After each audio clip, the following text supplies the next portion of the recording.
आज की जो अगली दवा है वो है फ्लोरिक एसिड, एसिड फ्लोर जिसे हम लोग शॉर्ट में कहते हैं। फ्लोरिक एसिड ये मेल पेशेंट की दवा है, रिकमेंडेड होती है ज़्यादातर आदमियों में। अभी रिसेंटली एक केस था एक पेशेंट था जिसके टिबिया बोन में कैरीज हो रहा था, और 2-3 राउंड फॉलोअप के बाद फिर मुझे लगा कि ही इज़ फ्लोरिक एसिड, और जब से फ्लोरिक एसिड देना शुरू किया ही इम्प्रूव्ड ए लॉट। अब तो वो करीब करीब ठीक भी हो चुके हैं। फ्लोरिक एसिड का जो मेन थीम होता है वो है इनसेंसिटिव। वो अपने रिलेशंस को लेकर के और अपने सराउंडिंग्स को लेकर के पूरी तरह इनसेंसिटिव रहते हैं। उनकी जो लाइफ है वो सेक्स पर शुरू होती है और सेक्स पर ही जाकर के ख़त्म होती है। ऐसे लोगों को रिलीजन में पूजा पाठ या नमाज ऐसी चीज़ों में बहुत इंटरेस्ट नहीं रहता, और ऐसे लोगों के जीवन में अनुशासन ना के बराबर या नाम मात्र होता है। यहाँ तक कि ऐसे लोग अपने वाइफ और बच्चे के लिए भी इनसेंसिटिव रहते हैं। अगर वाइफ और बच्चे उनके लिए कुछ स्पेशल नहीं कर रहे हैं, I mean they are not considering them, या नॉट कंसिडरिंग नहीं कह सकते, लेकिन अगर उनको अगर अपने पत्नी और बच्चे से भी बहुत लाभ नहीं मिल रहा है, they are not getting profitable response from them, तो वो उनके लिए भी इनसेंसिटिव रहते हैं। इनके जीवन की जो शुरुआत होती है वो एक तरह का they enjoy their life in full extent. वो अपने जीवन को पूरे आनंद के साथ एंजॉय करते हैं बिना किसी चीज़ को बॉदर किए हुए। आपको लगेगा कि ये वो ऐसा है वैसा है, ये तो ये करता है, लेकिन उन्हें इससे कोई फ़र्क नहीं पड़ता है। इसमें फ्लोरिक एसिड में 2 स्टेज होते हैं, पहला स्टेज और दूसरा स्टेज। तो ये मैं पहले स्टेज की बात बता रहा हूँ। उनके अंदर क्रूड एनर्जी बहुत ज़्यादा रहती है, बहुत ज़्यादा। वो अपनी अर्ली लाइफ में सेक्स की शुरुआत कर देते हैं, फिर जल्दी उनकी शादी हो जाती है, और फिर शादी टूट भी जाती है क्योंकि वो सेटिस्फाइड होते ही नहीं हैं।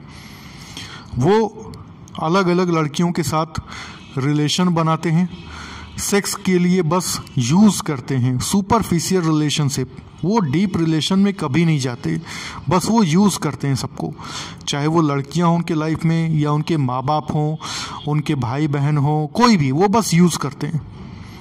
डोमिनेटिंग होते हैं, अपनी बात मनवाने के लिए वो किसी भी हद तक जा सकते हैं, या अपनी बात मनवाने का पुरजोर कोशिश करते हैं, एडजस्ट नहीं करते, छोड़ देंगे संबंध, लेकिन करेंगे तो अपना डोमिनेटिंग।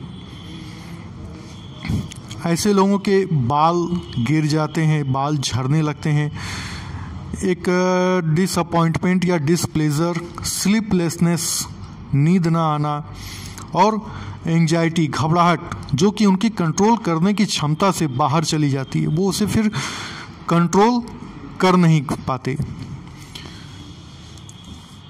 ऐसे मरीज पहले 1-2 राउंड में समझ में नहीं आते, जब 2-3 फॉलोअप्स होते हैं तब हम उनको समझ पाते हैं। इनसेंसिटिव होते हैं, एग्रेसिव होते हैं, और अपने आसपास के वातावरण को, अपने आसपास के लोगों के बारे में कोई भी अंडरस्टैंडिंग नहीं रखते और ना ही रखना चाहते हैं। वो बस एक सुपरफिशियल रिलेशनशिप में ही भरोसा करते हैं। इनके लिए सेक्स का जो समय होता है वो रात का समय 1 से 2 के बीच का समय सबसे परफेक्ट रहता है। वो इस समय को एंजॉय करते हैं, और जो भी चीज़ें रहती हैं इनके अपने बस एक लाभ के लिए, अपने प्रॉफिट, कोई भी एक किसी भी तरीके का ये रियल कांटेक्ट किसी से नहीं बनाते, किसी से भी नहीं, बस वो अपना प्रॉफिट देखते हैं।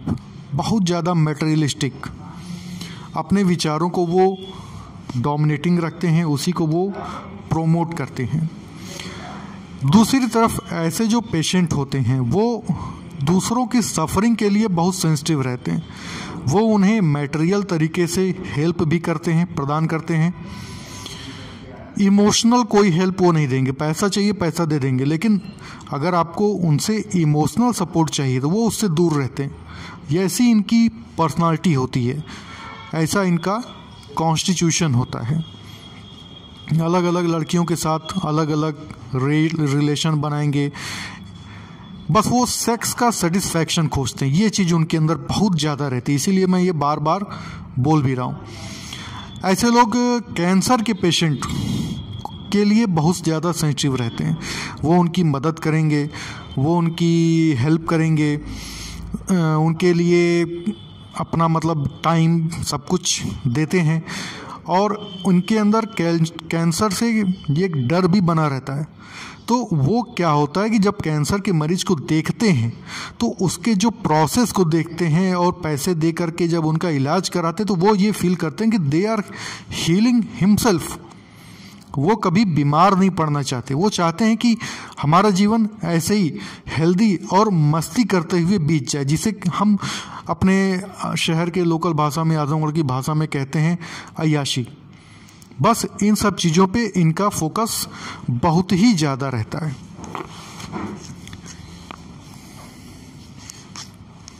ऐसे लोग अक्सर डॉक्टर्स से रिलेशन ज़्यादा बनाते हैं ताकि उनके मन में जो शंका है, जो भय, जो फियर है, वो चीज़ क्लियर हो जाए, मैं बात कर सकूं, मैं पूछ सकूं। हेल्थ के लिए बहुत ज़्यादा एंग्जियस होते हैं। अब ये तो एक पार्ट हो गया, लेकिन जब दूसरा पार्ट शुरू होता है एक एज के बाद, तो उनकी जो क्रूड एनर्जी है वो ख़त्म हो जाती है। उनके अंदर सेक्सुअल एक्साइटमेंट होता है लेकिन इरेक्शन नहीं होता है। यहाँ तक कि वो यंग लड़की को देखेंगे भी, वो फीलिंग भी आएगी, लेकिन इरेक्शन नहीं होता है। उनकी सारी एनर्जी एग्जॉस्ट हो चुकी रहती है। उनके अंदर बहुत ज़्यादा डर रहता है किसी बीमारी से सफ़र करने का या बीमारी से परेशान होने का। वो एंटिसिपेटरी एंग्जाइटी बनाकर चलते रहते हैं, बहुत हरीड होते हैं। अपनी बातों को शुरू में जब आएंगे तो वो बहुत हरीड दिखेंगे आपको। किसी भी तरह के कोल्ड एप्लीकेशन से, ठंडे पानी या ठंडे शावर में नहाने से, किसी भी तरीके से कोल्ड एप्लीकेशन, बर्फ़ लगाने से इनको बहुत आराम मिलता है। और गर्मी से इनकी सारी तकलीफ़ें बढ़ जाती हैं।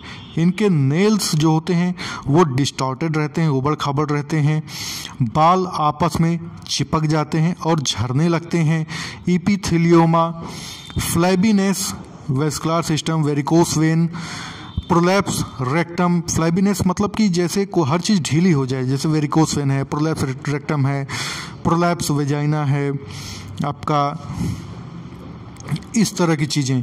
और हेडेक, सर में दर्द होता है।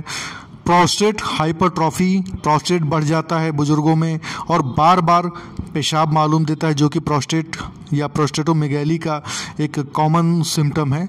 और ऐसे लोग शाम के समय जल्दी सो जाते हैं, फिर सुबह 3 बजे या 4 बजे उनकी नींद टूट जाती है और उसके बाद वो एंग्जियस हो जाते हैं। आप हिस्ट्री लेंगे तो सालों से इन्होंने अच्छी नींद नहीं ली है। ये इनका सेकेंड फेज होता है, जब पूरी एनर्जी इनकी एग्जॉस्ट हो चुकी रहती है उसके बाद। ये है फ्लोरिक एसिड। Thank you.